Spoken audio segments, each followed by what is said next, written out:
네, 오늘은 하나님과 동행이라는 제목으로 하나님 말씀 전하도록 하겠습니다. 3월의 첫날입니다.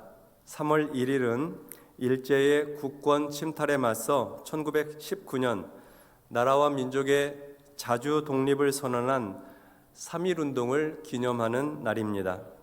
대한독립 만세를 외쳤던 선조들의 애국의 마음을 기리고 다시는 외세에 굴복하지 않도록 힘있는 대한민국을 세워나가야 하겠습니다.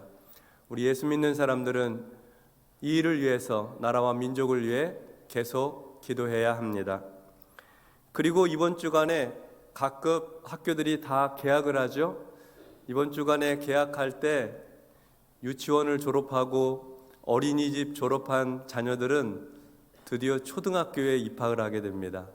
첫 아이를 초등학교에 입학하는 부모님들이 많이 긴장되고 떨릴 텐데, 아이들에게 하나님께서 복을 주셔서 좋은 선생님, 좋은 친구들을 만나는 만남의 복이 있기를 바랍니다.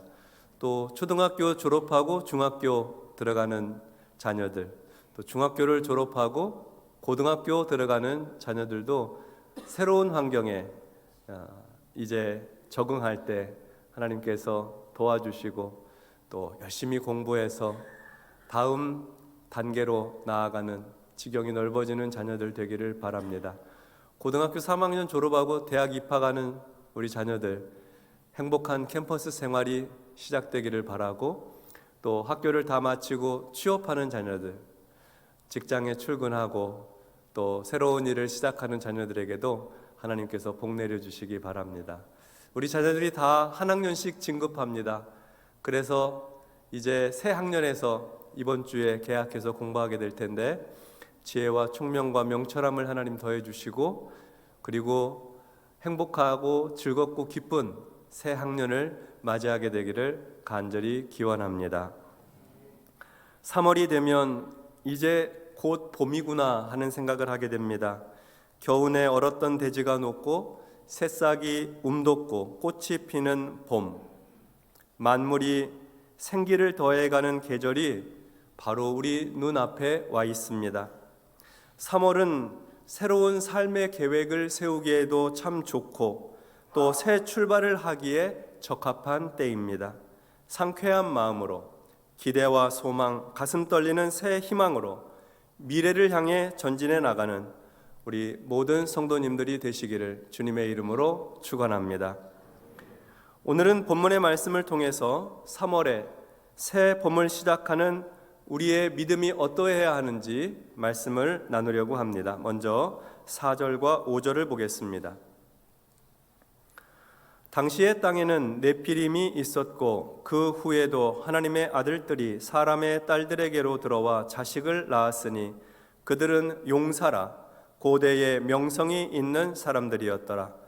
여호와께서 사람의 죄악이 세상에 가득함과 그의 마음으로 생각하는 모든 계획이 항상 악할 뿐임을 보시고, 당시의 땅에는 네피림이 있었다고 합니다. 여기서 당시라고 하는 말은 1절에 보니까 사람이 땅 위에 번성하기 시작할 때를 의미합니다.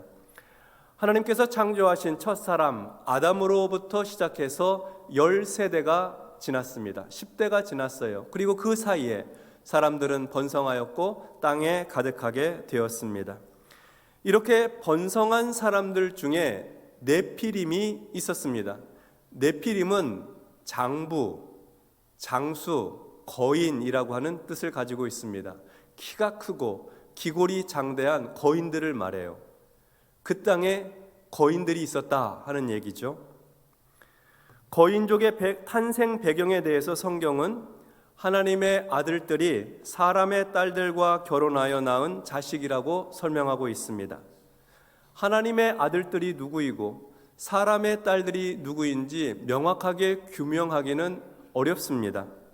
다만 하나님의 아들들이라고 했으니 이 사람들은 하나님을 경외하는 사람들, 하나님을 섬기는 사람들이라 할 수 있겠고, 하나님의 아들들과 비교하여서 사람의 딸들이라고 표현하고 있으니까 사람의 딸들은 아마도 하나님을 경외하지 않고 섬기지 않는 사람들, 좀 더 적극적인 표현으로 하자면 하나님을 거역하는 사람들이라고 할 수 있겠죠.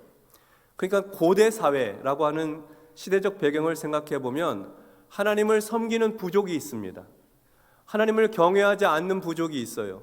그런데 하나님을 섬기는 부족들과 하나님을 섬기지 않는 부족들이 서로 통혼하면서 결혼을 하게 되었고, 그 사이에 자식들을 낳았는데 그들이 바로 네피림, 거인족이었다 하는 것입니다. 성경의 표현에서는 그들은 용사였다라고 표현하고 있고, 고대의 유명한 사람들이었다고 표현하고 있습니다. 전쟁의 영웅으로서 명성이 있었던 사람들입니다. 근데 참 아이러니하죠. 용사라고 하는 표현도 참 좋고 고대에 명성 있는 사람들이라고 하는 것도 좋은데, 이렇게 좋은 것이면 하나님의 사람들에게서 나야 될 것 같은데 하나님의 사람과 그리고 사람의 딸들 사이에서 태어난 족속이 그렇다라고 표현하고 있는 것입니다.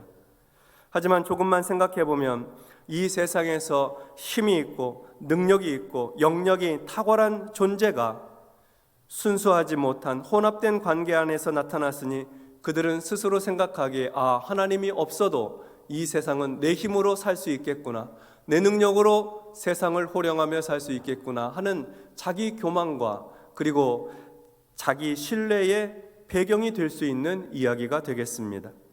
다시 5절 말씀을 보면 여호와께서 사람의 죄악이 세상에 가득함과 그의 마음으로 생각하는 모든 계획이 항상 악할 뿐임을 보시고 라고 되어 있습니다.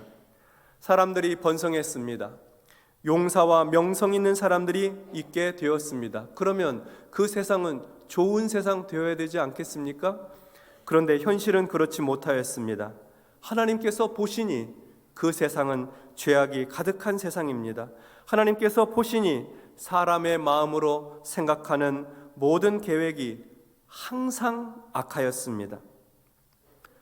처음에 하나님께서 세상 만물을 창조하시고 사람을 지으시고 난 뒤에 그 모든 것을 보시고는 하나님 보시기에 심히 좋았다라고 하셨습니다. 그런데 지금은 하나님 보시기에 죄악이 가득하고 하나님 보시기에 사람이 생각하고 계획하는 모든 것이 악할 뿐임을 보고 계시는 겁니다. 얼마나 마음이 아프셨겠습니까? 어쩌다 이렇게 되었을까요? 고대의 전쟁 용사들은 힘의 논리로 세상을 지배하고 고대의 명성이 있는 사람들은 전쟁터에서 자기의 능력을 나타내고 살았습니다. 그러니까 사람이 사는 세상에는 항상 싸움과 전쟁이 가득했던 것이죠. 여러분, 싸움과 전쟁이 무엇입니까? 죽고 죽이는 현장입니다. 내가 죽이지 않으면 죽을 수 있는 거예요. 그래서 어떻게든 죽여서 이기고 승리하는 것이 그게 좋은 것이고 선인 세상이죠. 그러니 하나님을 섬기고 하나님을 의지하고 사는 신앙은 순진하게 보이고, 자신의 굵고 강한 팔로 그 손에 칼을 들고 창을 들고 전쟁에 나가서 싸워 이기고 승리하는 능력이 그것이 좋은 것이라고 생각하고 살았습니다. 수단과 방법을 가리지 않고 어떻게 해서든 싸워 이기려고 하니 세상은 죄악으로 가득하게 된 것이죠. 사람이 마음으로 생각하는 모든 계획에도 항상 악한 것이 되고 말았습니다. 어떻게 하면 적군을 무찌를 수 있을까? 원수를 죽이고 해칠 수 있을까? 그런 계획만 세우고 사는 거예요, 마음속에. 그러니까 사람 사는 세상이 얼마나 거칠고 얼마나 어둡고 잔인한 세상입니까? 육체의 쾌락과 마음의 즐거움만 쫓아 살게 되었고 성공이 인생의 목적이 되고 말았습니다. 성공을 위해서라면 모든 수단과 방법을 정당화한 세상입니다. 하나님을 섬기지 않고 하나님을 의지하지 않고 사는 사람의 모습이 이러해요. 하나님 떠난 인간의 본질이 그렇습니다. 세우는 계획마다 악하고 다른 사람을 해치고 죽이면서까지 자기의 것을 놓지 않으려고 하는 악한 모습이죠. 6절과 7절을 보겠습니다. 땅 위에 사람 지으셨음을 한탄하사 마음에 근심하시고 이르시되 내가 창조한 사람을 내가 지면에서 쓸어버리되 사람으로부터 가축과 기는 것과 공중의 새까지 그리하리니 이는 내가 그것들을 지었음을 한탄함이니라 하시니라. 하나님께서 보시기에 사람의 죄악이 세상에 가득해요. 사람이 마음으로 계획하는 것마다 모든 계획이 항상 악해요. 그걸 보시고 하나님은 땅 위에 사람 지으신 것, 사람 창조하신 것을 한탄하셨습니다. 한탄하셨다는 뜻은 후회하셨다는 의미입니다. 후회라고 하는 말, 하나님께는 어울리지 않는 말이죠. 하나님은 완전하시고 하나님은 전능하신 하나님이신데 후회라는 말 안에는 실수가 포함된 말 아닙니까? 아, 내가 실수했구나, 후회된다, 그런 뜻이잖아요. 근데 하나님께는 후회라는 말이 적합하지 않죠.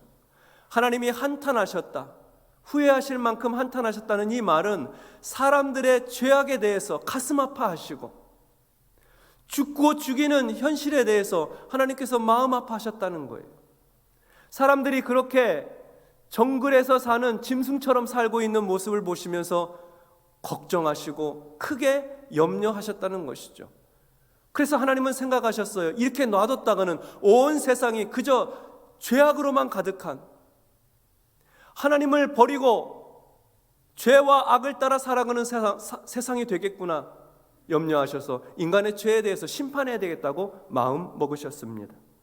내가 창조한 사람을 내가 지면에서 쓸어버리되 사람으로부터 가축과 기는 것과 공중의 새까지 그리하리니 이는 내가 그것들을 지었음을 한탄함이니라. 아니, 어떻게 하나님께서 심판하실 수 있나? 그렇게 생각하실 수 있지만 여러분, 심판은 죄의 결과입니다. 범죄한 인간은 자기 죄악에 대해서 스스로 책임을 져야 됩니다. 죄인은 법정에서 심판을 받아야 되는 것이죠. 심판의 결과에 따라 벌을 받을 수도 있겠습니다. 하나님은 하나님이 창조하신 사람을 지면에서 쓸어 버리시겠다고 하셨습니다. 사람으로부터 가축과 기는 것과 공중의 새까지 다 심판하시겠다고 하셨어요. 땅 위에서 숨쉬고 있는 것들을 다 멸절하시겠다는 것이죠. 한탄하시면서 심판을 말씀하십니다. 사람의 죄악 때문에 자연이 함께 벌을 받게 되었습니다. 지금도 사람의 실수로 산림이 불에 타고 동식물이 재앙을 만나지 않습니까? 참으로 안타깝고 애석한 일이죠. 이제 이어서 8절부터 10절을 보겠습니다. 그러나 노아는 여호와께 은혜를 입었더라. 이것이 노아의 족본이라. 노아는 의인이요 당대의 완전한 자라. 그는 하나님과 동행하였으며 세 아들을 낳았으니 셈과 함과 야벳이라. 그러나 노아는 하나님께 은혜를 입었습니다. 하나님의 눈에 들었어요. 노아는 하나님이 보시기에 좋은 사람이었습니다. 그래서 하나님은 노아에게 은혜를 베푸셨습니다. 친절한 호의를 베푸셨어요. 죄악이 만연하고 죄악이 가득한 세상, 사람 죽이고 해치는 일이 아무렇지도 않고 이상하지도 않는 세상에서 어떻게 노아는 하나님 눈에 들었을까요? 하나님은 왜 노아에게 특별한 호의를 베푸셨던 것일까요? 노아에 대한 설명이 이어집니다. 노아는 의인이요 당대의 완전한 자라. 그는 하나님과 동행하였으며. 노아는 의인이었습니다. 정의로운 사람이었어요. 불의를 행하지 않았어요. 자기 이익을 위해서 사람을 해치지 않았습니다. 노아는 당대의 그 시대의 완전한 사람이었습니다. 완전한 사람이라는 뜻은 비난할 것이 없는 사람이라는 뜻이에요. 하나님으로부터 비난받을 것이 없는 사람, 사람으로부터 손가락질 받을 일이 없는 사람이었습니다. 다른 사람을 선대하며 살았다는 것이죠. 결정적으로 노아는 하나님과 동행하는 사람이었습니다. 노아 스스로 정의롭고 비난받을 일이 없고 완전한 삶을 살았지만 노아가 하나님께 은혜를 입고 특별한 호의를 받게 된 것은 그가 하나님과 동행하였기 때문입니다. 하나님과 동행하는 사람이었어요. 여러분, 동행의 뜻을 아시죠? 동행은 함께 걷는 것입니다. 같은 방향을 보고 같이 걸어가는 거예요. 앞서서 쭉 저기 멀리 앞서서 가는 건 동행이 아니죠. 뒤쳐져서 저기 뒤에 따라오는 것도 동행이 아니에요. 동행은 나란히 같이 걷는 거예요. 어떨 때는 손잡고 같이 걷는 것이죠. 그러니까 노아가 하나님과 동행했다고 하는 것은 하나님과 같은 방향으로 걸었다. 하나님의 뜻과 같은 뜻을 품었다. 하나님이 원하시는 삶을 살았다. 이런 의미가 됩니다. 그러니까 노아는 전쟁터에서 승리만을 위해서 수단 방법 가리지 않고 사람을 해치고 죽이는 삶이 아니라 하나님을 경외하고 하나님을 섬기는, 하나님 사랑하는 믿음으로 살았다는 것입니다. 자기의 힘과 능력을 신뢰하지 않고 하나님을 신뢰하고 살았다는 거예요. 이웃을 사랑하며 살았다는 것이죠. 그래서 노아가 하나님과 동행했다는 표현에는 신실함이 담겨져 있습니다. 영어 성경에도 보면 He walked with God 이렇게 표현하지 않고요, He walked faithfully with God 이렇게 표현하고 있어요. 하나님과 신실하게 동행했다, 그런 표현을 하고 있습니다. 믿음으로 하나님과 함께 걸었다는 것이죠. 사람과의 동행, 사람과 함께 걷는 것은 기본적으로는 상호주의에 근거하는 경우가 많습니다. 사랑을 하되 서로 사랑해야 합니다. 신뢰하되 서로 신뢰해야 해요. 만약에 한쪽에서 배신을 하게 되면 그러면 그 동행은 깨지게 되죠. 그러나 하나님과의 동행은 상호주의가 아닙니다. 하나님의 일방적인 사랑, 그 사랑에 대해서 사람이 믿음으로 반응을 하면 이루어지는 동행입니다. 하나님의 사랑은 변함이 없습니다. 사람이 어찌하든 하나님의 사랑은 한결같으세요. 그러니까 하나님과 사람 사이에 동행할 수 있는 길은 사람이 하나님을 신뢰하고 믿고 그 사랑에 감격하며 살 때 이루어지는 것입니다. 혹시 하나님을 신뢰하지 못하고 하나님의 사랑에서 떠나 있다 하더라도 다시 회개하고 돌아와 하나님을 붙들고 믿음으로 살게 되면 다시 하나님과 동행할 수 있는 거예요. 그러니까 하나님과의 동행에서 중요한 것은 사람이 계속해서 믿음으로 사는 겁니다. 계속해서 하나님을 신뢰하는 삶에서 그 실패하지 않는 거예요. 하나님 붙들고 사는 인생, 그 인생이 하나님과 동행할 수 있는 것이죠. 그래서 영어 성경은 노아가 하나님과 신실하게 동행했다고 표현하는 것입니다. 믿음으로 살았다는 거예요. 그러니까 신실하지 않으면 동행할 수 없는 것이죠. 하나님과의 동행에 유일하게 요청되는 것은 신실함입니다. 하나님을 사랑하는 신실함. 노아의 신실함은 그가 하나님의 말씀에 순종하는 것으로, 적극적으로 순종하는 것으로 나타납니다. 하나님은 창세기 6장 13절로 21절 말씀에서 노아에게 방주를 만들라고 하셨어요. 내가 홍수로 세상을 심판할 터이니 방주로 만들고 그 방주 안에 너와 내 아내와 내 아들들과 며느리들이 들어가도록 해라. 그리고 너에게 나오는 짐승들을 방주 안으로 드이고, 그리고 홍수의 시간을 견딜 수 있도록 먹을 음식을 준비해서 양식을 함께 준비하라. 그렇게 명령을 하셨습니다. 하나님의 이 명령에 대해서 노아는 그 말씀대로 순종하였습니다. 창세기 6장 22절에 보면 노아가 그와 같이 하여, 다시 말해 하나님의 명령대로 하여 하나님이 자기에게 명하신 대로 다 준행하였더라 라고 말씀합니다. 하나님과 동행하는 삶은 어떻게 드러날까요? 하나님께서 명령하신 대로 다 준행하는 삶으로 나타납니다.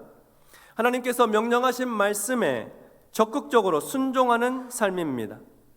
선택적인 순종이 아니에요. 이 말씀은 내가 순종하고 저 말씀은 순종하기 싫다. 선택적 순종이 아닙니다. 느슨한 순종, 적당한 순종도 아닙니다. 적극적인 순종입니다. 하나님이 명하신 대로 다 준행하는 것입니다.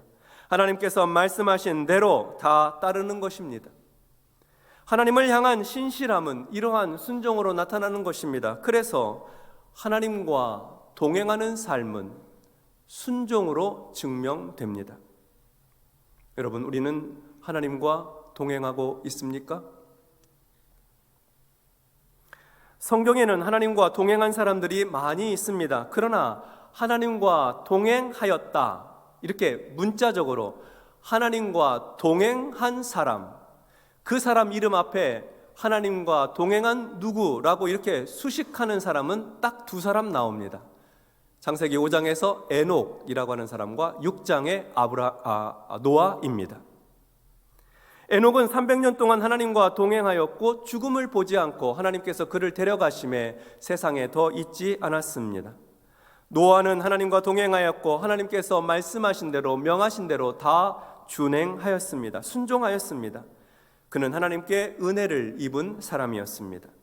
에녹과 노아는 하나님과 동행한 사람이라고 하는 하늘의 훈장을 받은 사람들입니다.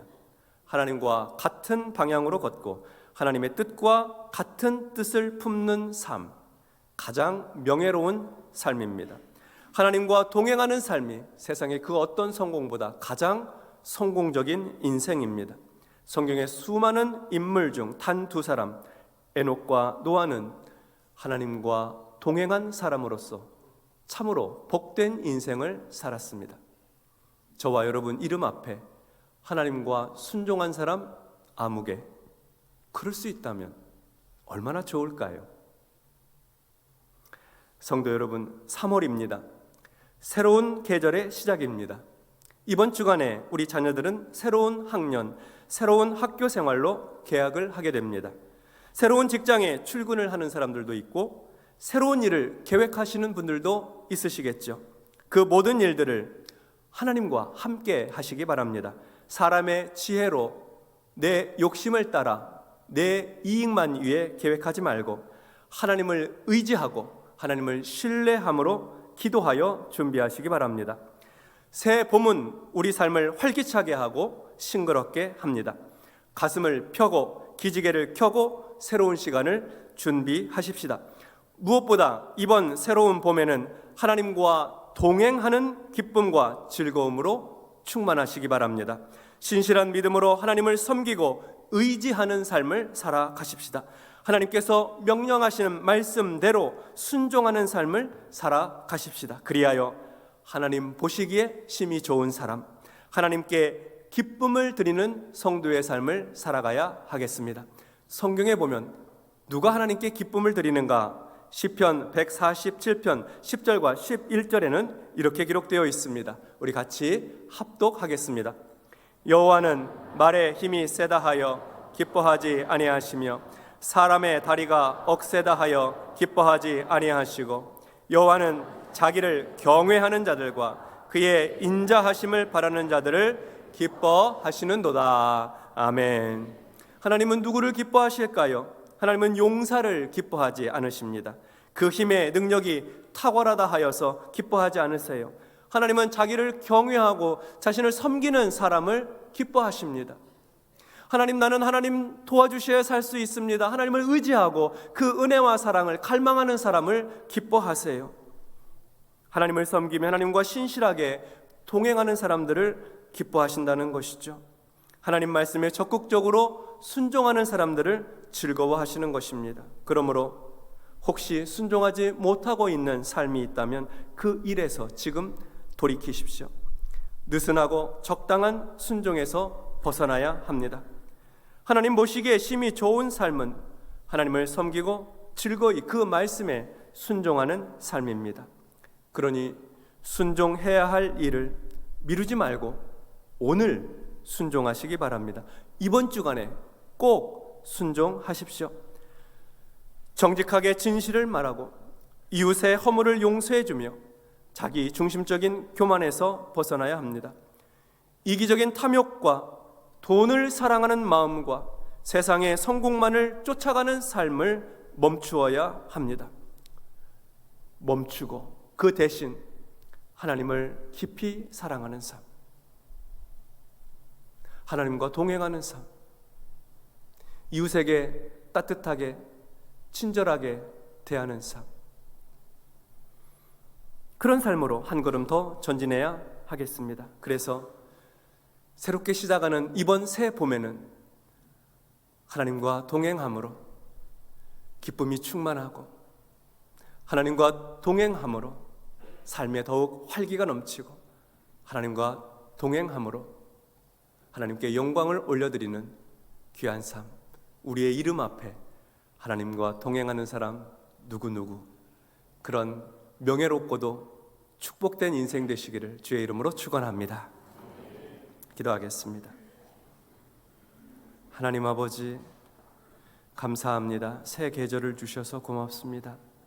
이 계절에 여러 삶의 변화들이 있습니다. 자녀들은 개학을 하고 또 새로운 일터로 출근을 하고, 그리고 우리는 새로운 꿈을 꾸며 이 계절을 시작합니다. 하나님 도와주셔서 이번 봄에는 그 어느 때보다 더 하나님과 동행할 수 있도록 축복해 주옵소서. 주님보다 앞서서 가지 말게 하시고 뒤처져서 게으름 부리지 않게 해주시고, 주님이 바라보는 곳 함께 바라보며 주님과 보조 맞추어서 동행하는 신실한 믿음의 삶, 순종의 삶을 살게 하옵소서. 예수님 이름으로 기도하옵나이다. 아멘. 찬송가 430장 부르시며 준비한 예물을 봉헌하겠습니다.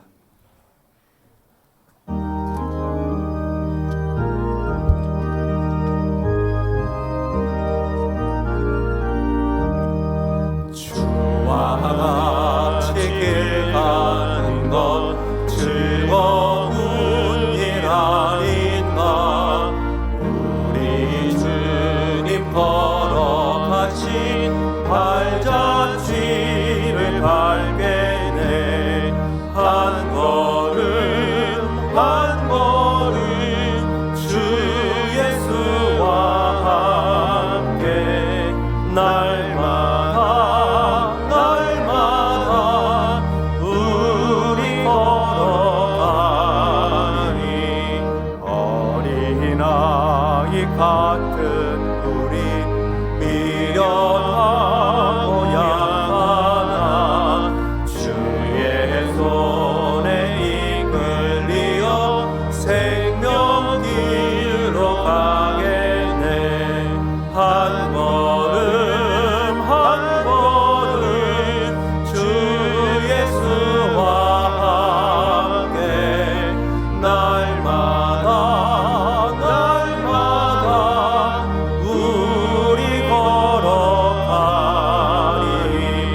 꽃이 피는 들판이나 험한 골짜기라도 주가 인도하는 대로 주와 같이 가겠네. 한 걸음 한 걸음 주 예수와 함께 날마다 우리 걸어가니. 옛 선지자 에녹같이 우리들도 천국에 들려 올라갈 때까지 주와 같이 걷겠네. 한 걸음 한 걸음 주 예수와 함께 날마다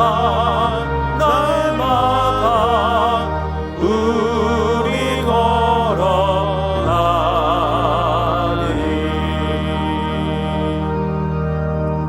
하나님 아버지, 감사드립니다. 주님 앞에 나와서 귀한 예배 드리며 마음과 정성을 다한 예물로 하나님 앞에 봉헌하게 하시니 감사드립니다. 성도들의 마음과 함께 믿음을 받으시고 기도의 제목도 들어 주옵소서. 그리고 무엇보다 하나님과 동행하는 일평생 될 수 있도록 노아처럼 하나님께 은혜를 입고 살게 하여 주시옵소서. 신실하게 하나님과 동행하고 주의 말씀을 다 준행함으로 하나님과 동행하는 복된 인생, 가장 명예로운 삶이 될 수 있도록 축복하여 주시옵소서. 가정은 평안하게 하시고 새학기 새학년 시작하는 자녀들을 축복하시며 지혜와 명철을 더해 주시고 만남의 복을 허락하시고 사건과 사고로부터 지켜 주시옵소서. 새 직장에 출근하는 성도들 축복하여 주시고 결혼을 앞두고 있고 또 출산을 앞두고 있는 성도들 위해 하나님의 은혜와 복을 허락해 주옵소서. 일터와 직장을 축복하옵소서. 사업이 번성하고 잘 되게 하여 주시옵소서. 특히 자영업자 성도들을 기억해 주셔서 새 봄에는 매출도 더 늘어가고 장사도 잘 되고 또 물건도 잘 팔릴 수 있도록 은혜 베풀어 주시옵소서.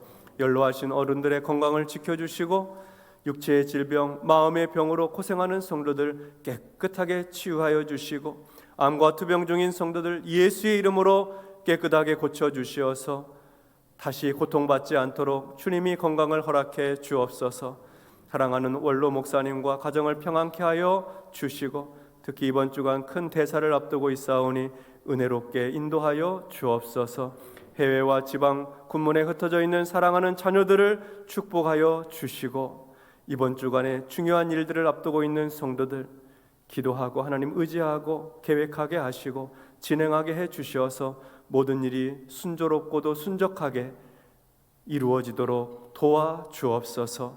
예수님의 이름으로 축복하고 기도하옵나이다. 아멘.